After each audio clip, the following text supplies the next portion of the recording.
Well, happy Thanksgiving weekend, everybody. So good to see you guys. Hope you got your fill this weekend and now ready to go. I mean, can you believe it's December and this is the final month of 2024, man? I cannot wait for what this month holds. But you know, we're in the middle of a ripple effect where basically God gives us opportunities every single day to make an outsized impact, not only locally, but also globally. Now, have you ever thought that you don't have much to offer to make that kind of impact in the world? Well, today, I'll be talking about how every single person can actually make an outsized impact, not only in our local community and not only just through Chase Oaks, but your everyday walk. And no matter how much you think you can offer or not offer, you can make a difference too. Now, I believe that every single human being on this planet, whether you're a Jesus follower or not, was born with an innate desire to want to make my life count, want to live a life that's significant, want to actually bring good to this world. Now, if that's not you, just for the next 30 minutes, just pretend that that is you, all right? Now, I grew up as a confused child, no surprise, in the 70s and 80s. And those of you guys who grew up as a child in the 70s, 80s, you probably can relate as well. Like, for example, there was this thing called rotary phones. Most of the younger generation have no idea how to use those things. You put your finger on the number you want, and then you spin, and then you let it go. And then all of a sudden, they came up with buttons, which made it a lot easier. But then there was these things called 8-tracks. How in the world do you play an 8-track to a certain song? And then cassettes came, which was a little more convenient, and then CDs. It's like, okay, and then VHS or Betamax, which one? Which one do we use? And then bowl haircut or mullet, I did both. And so I can go on and on, but one thing that stood out for me was that I struggled with my identity. Now, who am I? See, during these pre-internet, pre-Google, pre-social media days, we didn't know as much as we know today, for better or for worse. Because, for example, like growing up, I moved 6 times before I turned the age of 9. And I always hated going to the new school and having to make new friends again. And because believe it or not, I was this tiny, skeletal, little, small kid. But except my head. My head was this original size I was born with. Asked my mom, she could testify. She said, Peter, you must appreciate me the most because you were difficult to bring into this world. But that's another story. So every time I go to the new school, it's the same routine. Okay, introduce yourself, Peter. Oh, your full name, Peter Park. And of course, Spider-Man! You know, all these kids will yell, look at that, that's Spider-Man! And then, being this tiny kid that I was, people would always ask me, why are you so short and so young looking? Did you skip a grade? And for sure I didn't skip a grade. But then, I was asked that so much, I was wondering, maybe my parents sent me to school early to get me out of the house early. So you guys watching some home videos, I was a super hyperactive kid. You know puppies, they have zoomies. I had zoomies all the time. Like, you just run around for no reason, just too much energy. And I mean, before the whole idea of ADHD came out, I was the poster child before that was an official thing. And then of course, recess comes out and all the popular boys come up to me first. Hey, are you Chinese? No. Are you Japanese? No. Then what are you? I'm Korean. What's that? See, back in the 70s, 80s, they didn't know what Korean was. That was before BTS, K-pop, K-drama, Korean barbecue, all that Squid Game stuff and everything like that. What saved me, though, was my athleticism, because I'd always rather be playing outside than studying inside my home. So therefore, one of the consequences of that, I was the only Asian in my classes. I mean, all the other Asians were in IB, GT, AP, all those letters. I was just me. But I was also the only Asian in sports teams. I was the ambassador because all the other Asians were too busy studying. And my teammates, while we're playing the sport, they'll be buddy-buddy with me, but as soon as the game is over, they don't know me. They ignore me because I don't fit in the blonde, blue-eyed, jock, cheerleader type of crowd. Instead, I hung out with friends who thought C's stood for cool, B stood for best, and A stood for abnormal. Whereas other Asians considered a B plus an Asian F. So that was very different. But I was always asked, who am I? I was Korean well, but I could barely speak a few words. I moved to America as a baby, so I was technically born in Korea, but I grew up in America. I thought I was American, and I spoke English, and I only know America, but then every once in a while people would remind me that I don't look American. But then in the summer of 8th grade, I went to a student ministry camp, and it was then that I realized for the first time that Christianity was not just a religion, a whole bunch of do's and don'ts. It was a personal relationship with Jesus. And if God is my heavenly Father, then I am actually his child. I'm more than just a Christian label. I'm a child of God forever. Now, initially I thought that becoming a child of God was just about getting to heaven, just about spiritual fire insurance. But throughout the years, I learned that there's so much more to be a child of God. He not only wants an eternal relationship here in heaven or here on earth and in heaven, but he leaves us on earth for now to make a difference in the world. And I was so much more than just a skinny little Asian American who didn't mind getting Asian Fs. My identity as God's child compels me to try to live like it.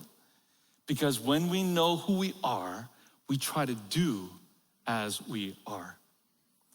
So let's look at the Bible. There's a passage where Jesus tells his disciples and followers early on who we are and a big part of our identity, and therefore what we do because of that identity. This first passage we're gonna look at comes from Matthew 5, and it's a famous passage. It's Jesus' most famous sermon as well as the longest. It probably lasted for several days. The average sermon here at Chase Oaks is about 35, 40 minutes, right? So can you just imagine, hey, several days, just have a seat, several days, go to the bathroom, come back. We're gonna be here till Tuesday or something like that. But so it makes our messages seem very short in comparison. So if you ever feel like it's going long, just think, oh, Sermon on the Mount. Oh, this is manageable. So it comes from Matthew chapter 5. Now, in the Sermon on the Mount, Jesus said things that people never heard before. Very upside down, paradoxical things. And in this passage that I'm gonna read, we're gonna find out how Jesus reveals a significant part of our identity never before heard as children of God. All right, Matthew chapter 5, verse 14 to 16, it says, "You are the light of the world, like a city on a hilltop that cannot be hidden. No one lights a lamp and then puts it under a basket. Instead, a lamp is placed on a stand where it gives light to everyone in the house. In the same way, let your good deeds shine out for all to see, so that everyone will praise your heavenly Father." So Jesus declares his followers as light. Jesus himself is the light of the world, according to John 8:12. And therefore, as his children, we too are light as well. But what does that mean, light? Well, in the ancient world at the time, light was a powerful symbol of life, knowledge, and divine presence. Sound a little like Jesus? And in this passage, Jesus reminds us how light actually works. And back then, lights, there was no LEDs, incandescent bulbs, etc. They were candles, they were fire. So light, basically how light works, when a city is on a hill and lit at night, it can be seen from miles away and help travelers guide travelers towards it. When someone lights a lamp, they don't mean to light it and then put it under a bowl. They mean to light it to light up a room so people don't trip over things. We know where things are and not walking blind with light. And it's funny how even with the light on, I still tend to stub my toes all the time in the corner of our bed. It's kind of crazy how that happens. Now, Jesus declares one significant aspect of our identity. We are light. And what does light do? Light shines. Light does good. And doing good is attractive. just like how Christmas lights, fireworks, and lit drones are attractive today. And when we do good, people are drawn to it, curious about it. People may even ask us about it. And the hope is that people will therefore see Jesus because of it. Now notice how Jesus doesn't focus on light that talks, but light that does. Because doing good is attractive and builds curiosity. This is why here at Chase Oaks, our mission is to inspire people to follow Jesus. We're trying to create pull more than push. Instead of being more pushy with our words, we're trying to be more pulley with our actions. Then when people ask, why do you do what you do? We have an opportunity to share our story because we built that curiosity, we built that credibility. Sharing our story, again, if you missed that, 3 weeks ago, Jeff shared all about that in our Ripple Effect series. Check it out. Now, many times when we hear about making a difference in the world, we may tend to think about the dramatic, the magnitude.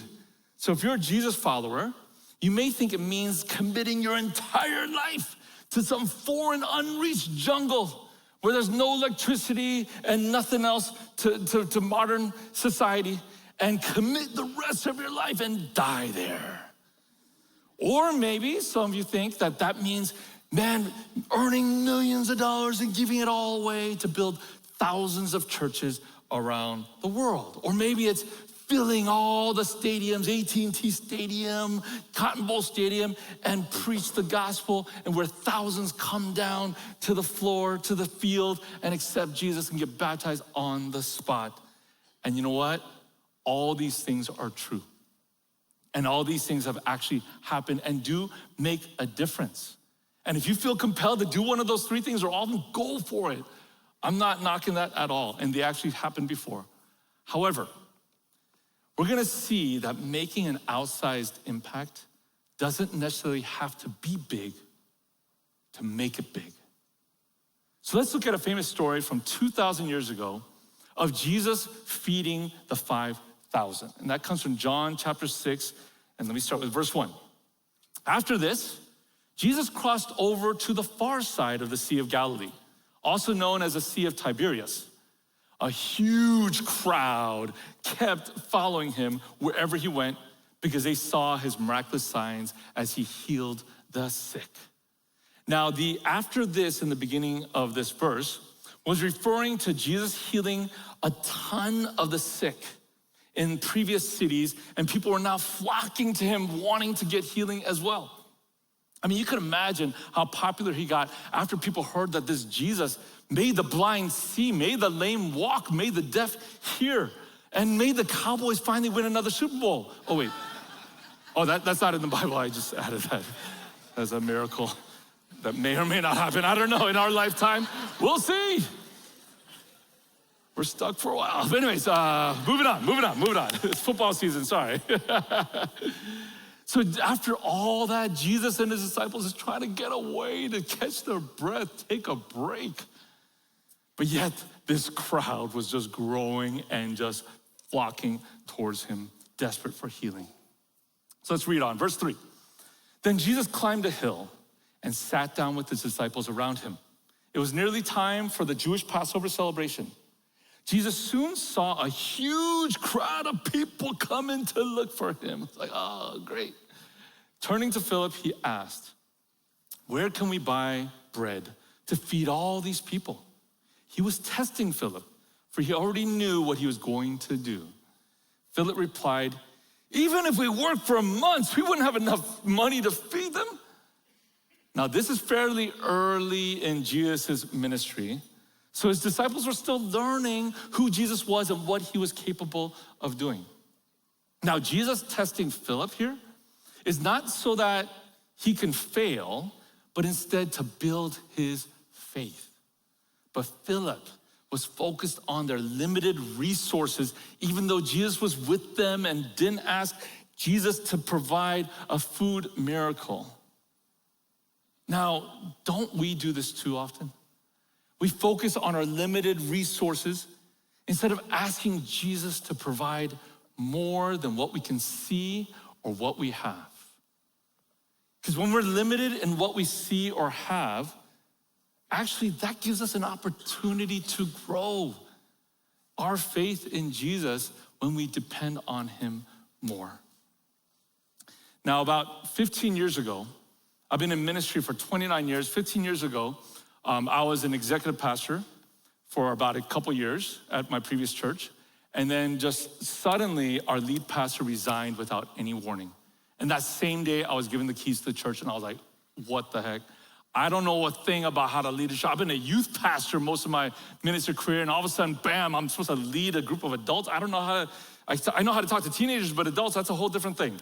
And leading a church, that was something I'd never wanted to do. So anyways, after about a month of doing that, I realized, my gosh, I need help. This is way too much for me to handle. And my wife has always been in ministry. She has a seminary degree, but she was always a volunteer. And she was working at the time, because if you live in California, you must have two incomes, unless one is a serious like sugar daddy or anything. Anyway, but that's not us. On a pastor income, so I asked my wife, hun, I really need you to give more hours to church. Do you mind resigning from your job and just serve full time as a volunteer with me? As almost like the number 2 associate pastor. And I said, I did the math, and we have about 6 months worth of savings, especially if we cut off subscriptions and this and that and this and that. And she said, okay, you know what? If that's what's needed, let's do it. So the thing is, so during that 6 months, which actually we're able to stretch to 9, because there's this thing that I do. I'm not cheap, I'm not frugal, what I call it, I'm economically savvy. So what that means is I'll spend that $100, but I'm gonna get dang $200 worth for that, right? I love acronyms like BOGO. I love coupons. I love deals.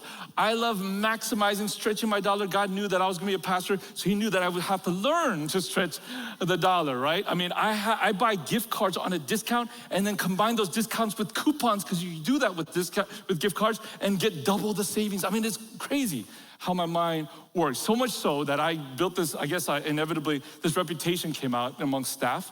And our staff eventually gave me a t-shirt called Peter Parking It. So that's a term, that's a verb. Ooh, you Peter Park that. So anyways, when you get such a crazy deal and all that kind of stuff, right? So by Peter Parking It, the 6 months worth of savings, we were able to stretch to 9. But we figured, by then, I'm sure I'll get a raise, for a different position. I'm sure God will provide, or I'm sure something will happen as interim will turn into something else. 9 months later, I'm still interim lead pastor, and I kid you not, we stripped everything we can. We sold a ton of things on Craigslist, and we were down, I looked at our bank account, to $10. $10. I have never been tested like that before in my life with God. $10. Part 2 will come later. All right.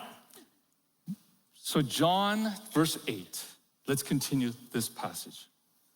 Then Andrew, Simon Peter's brother, spoke up. There's a young boy here with 5 barley loaves and 2 fish. But what good is that with this huge crowd? So even Andrew is like Philip, except he does find a boy with some food.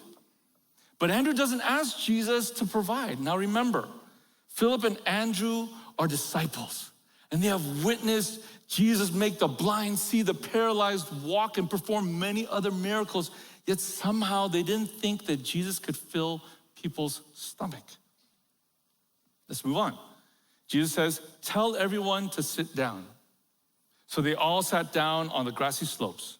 The men alone numbered about 5,000. Then Jesus took the loaves, gave thanks to God, and distributed them to the people. Afterward, he did the same with the fish. And they all ate as much as they wanted. Everyone was full. Thanksgiving dinner, baby. Jesus told his disciples, now gather the leftovers so that nothing is wasted. So he picked up the pieces and filled 12 baskets with scraps left by the people who had eaten from the 5 barley loaves. Now, notice 5,000, and John points out, were the men. And you can imagine there's probably equal number of women to the men. And then a lot of them were family people, so they're probably about at least 2 kids conservatively. Back then they had tons of kids. I mean, shoot, like 12 kids in some families and so forth, because they're a farming community and they just need a lot of labor. So conservatively, let's say there's 2 kids for every man and woman combined. So that makes 20,000 people conservatively. That's a lot of people. And Jesus multiplied a mere 5 barley loaves and 2 fish from a young, poor boy to feed over 20,000.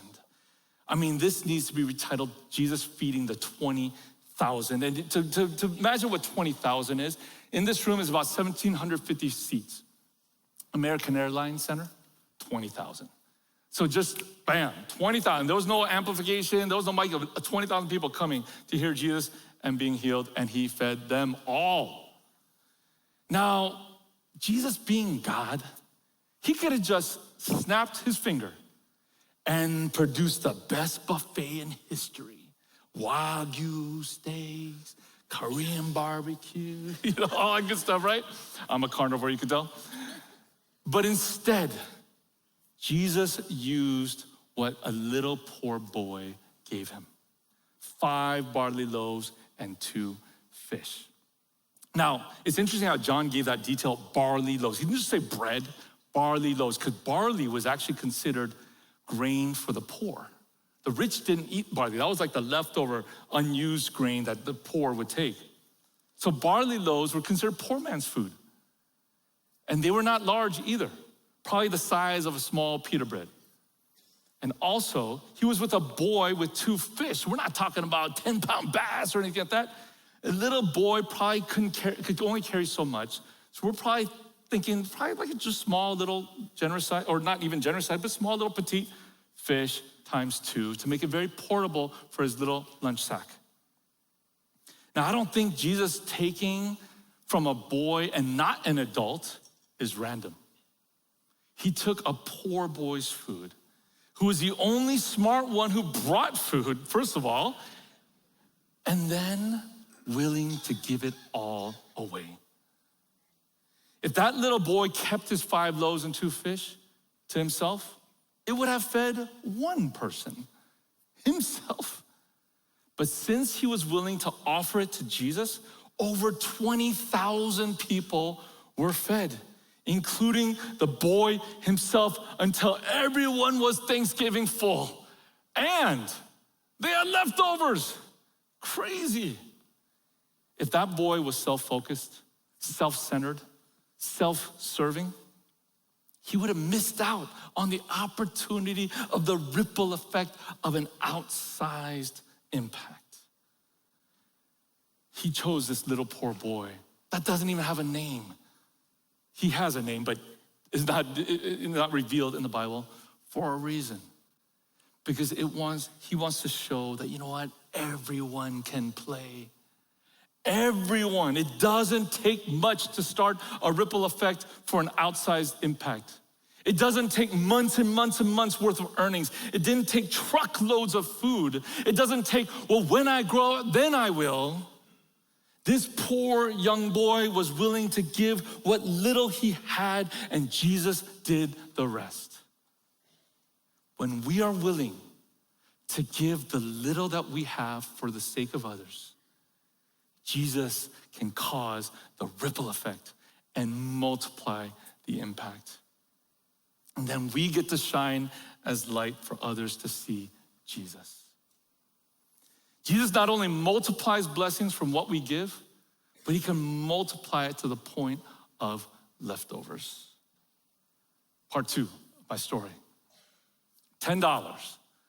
So mind you, I was in my late 30s, about to turn 40. And I started struggling because you know what? I pride myself with a great credit score. 800 plus. Peter parking it all the time, right? And I realized I can't afford next month's mortgage. And you guys, this is like 2010. And you know, I bought in 2006. And if you guys remember the Great Recession, that was the worst time to buy homes, right? In this California house too, it was pretty expensive. And then I got in this thing called the NEGAM, the negative amortization loan that they were giving away, and that's what caused the Great Recession and the bubble. I got into a house I had no business buying. And so anyways, I got this huge mortgage that I don't have money to pay the next month's rent or mortgage. And I realized, oh my gosh, it's gonna jack up my credit score. And then I have these two young, beautiful daughters. I think they were about 4 or 6 or 3 or 5. And then I have this wife, and I'm like, I can't even provide as a husband. I can't even provide as a father. And then shouldn't I be in midlife crisis where I'm peaking and I have all this top of the world and things like that and peaking in my career, and yet I'm at the lowest point of my life? Man, it took a lot of soul searching at that time. Because God, if you're not gonna provide, what is it you're trying to teach me? And then to make a long story short, what I did was I had to offer up my pride. I had to offer up my ego and my reputation. I had to offer up my house. I had to offer up at least one of the 2 cars. I had to offer up so much of who I am, my identity. God, if I'm just gonna look like a failure, but be faithful in serving you as interim lead pastor, so be it. That was 9 months into being an interim lead pastor. And then what happened when I finally gave him my fish and loaves? A week later, I get this long email from our board member, the elders, the board member. Peter, we're so sorry. We've been checking out the books and we realized that a decision to give you a raise 9 months ago was never implemented. And not only are we gonna give you that raise, but we're also gonna give you all the back pay. And I'm the money guy. Every couple has one person's the money guy, one person spends it all. And so I'm the money guy, and my wife's the other one. But anyways, and so I know all the numbers. She hates numbers. I know all the numbers to the penny. And I know exactly what it will take to break even. And of course, God just is so blatant like this sometimes. The raise that I got was to the T of what we need to break even to keep our house and to stay afloat and eat at least, a couple meals a day kind of thing. And that was just crazy. And when I saw that, I started bawling. And then the back pay is extra little bonus to help me replenish my savings. But you know what, guys? When we give our fish and loaves to God, not only does he feed us and make an outside multiply that blessing, he gives leftovers many times. And then another week later, I never get this. I hear of other pastors, other missionaries get this, but I never got this until this point. This huge card, like about this big, comes in the mail. I'm like, wow, what is this? It was anonymously written by tons of our church members that was just appreciating me and thanking me for these last 9 months so far and being faithful and so forth. And then there was a money order on the bottom of the card that didn't have like a return address that I could trace who gave it. It was this huge fat check, money order. I'm like, oh my, and I bawled again. And so I was like, I hear these stories, but it never happens to me until that point. God not only gave me what we needed, gave us what we needed, but he gave me some leftovers too. Now my point here is not about monetary stuff necessarily, but it's more of a principle that when we give our fish, give our loaves, no matter how small it is, for the sake of others, watch Jesus multiply the blessing with even some leftovers. And by the way, I was interim for another almost 4 years, and total was 4.5 years of interim. Who's interim anything officially for 4.5 years?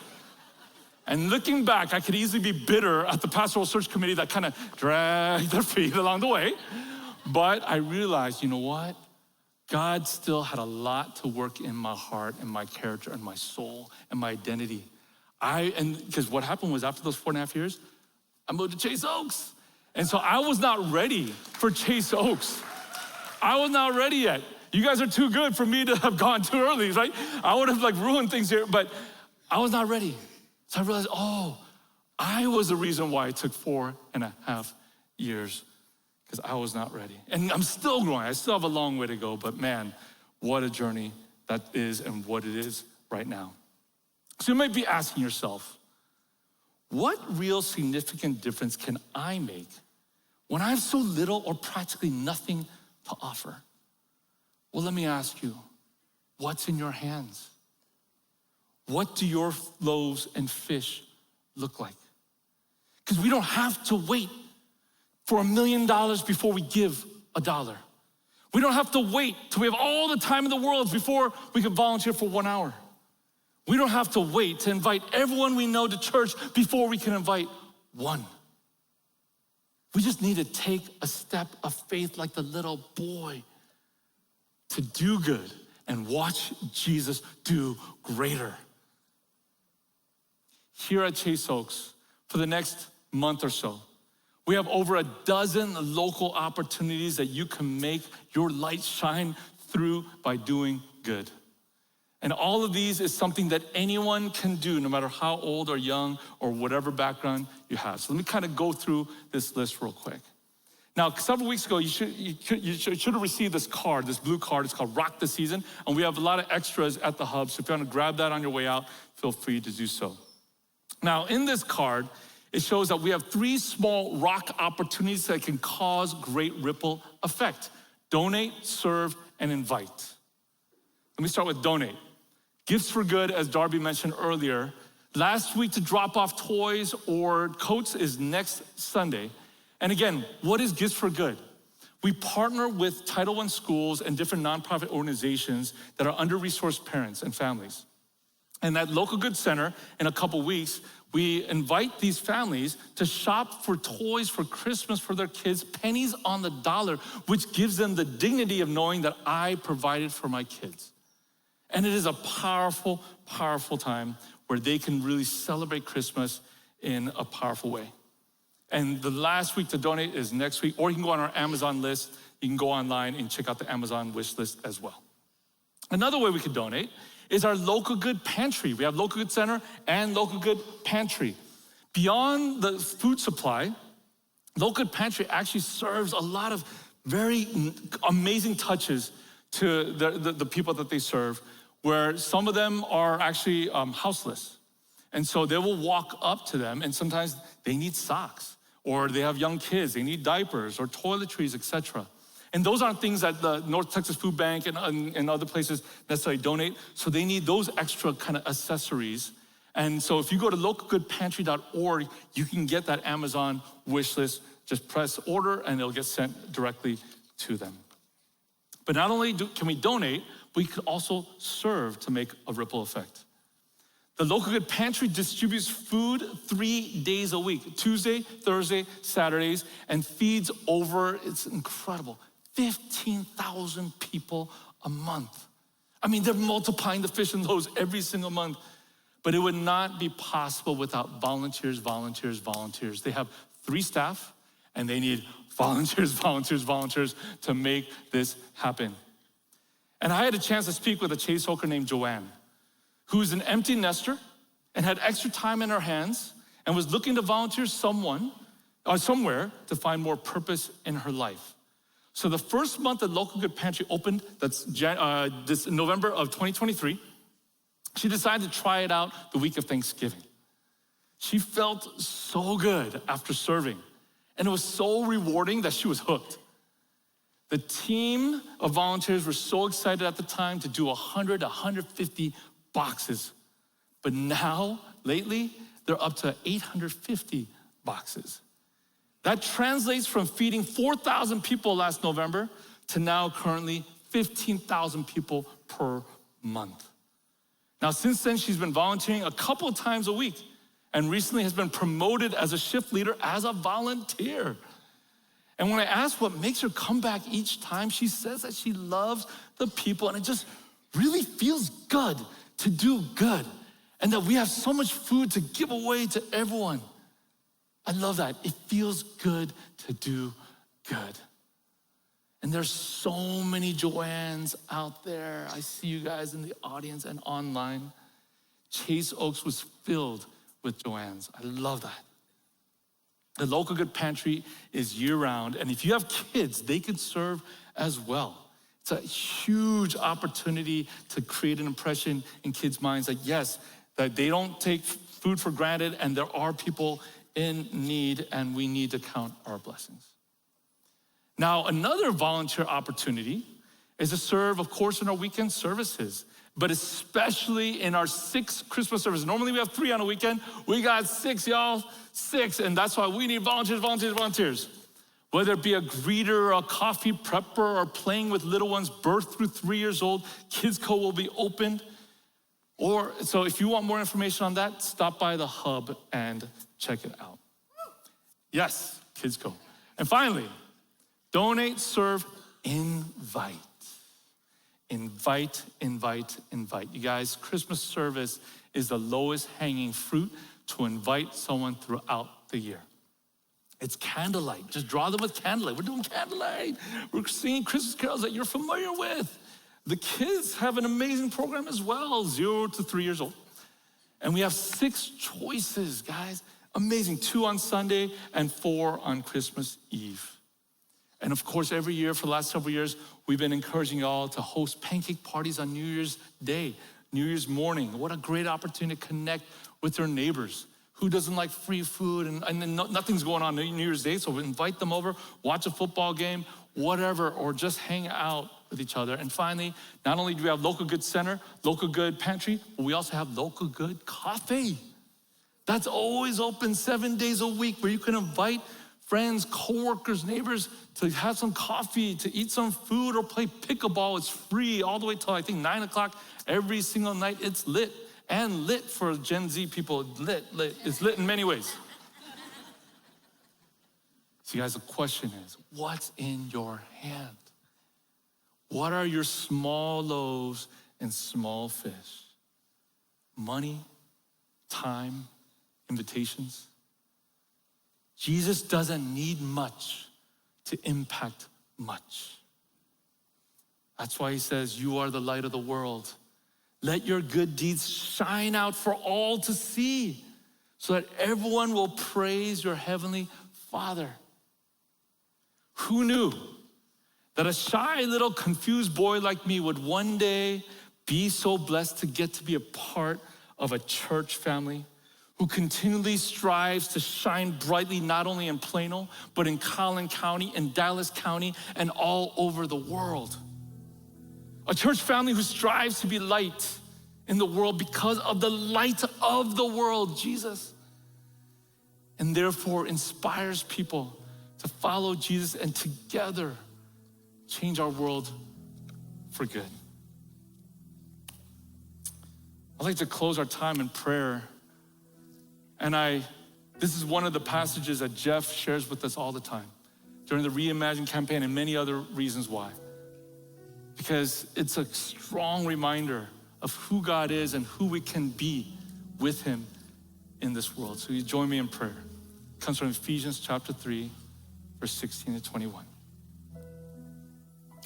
I pray that from his glorious, unlimited resources, he will empower you with inner strength through his Spirit. Then Christ will make his home in your hearts as you trust in him. Your roots will grow down into God's love and keep you strong.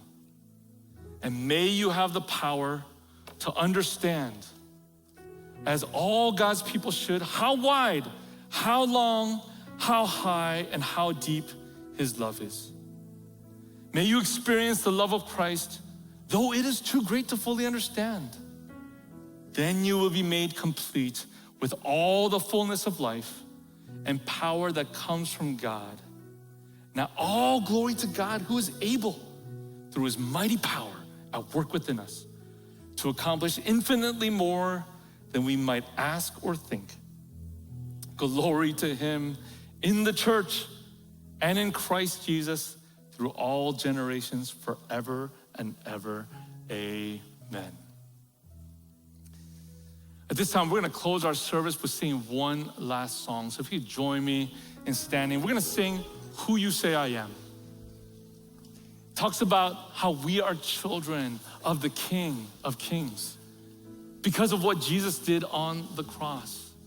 And therefore, we are free for the rest of eternity to do good, to be life, and to be his child.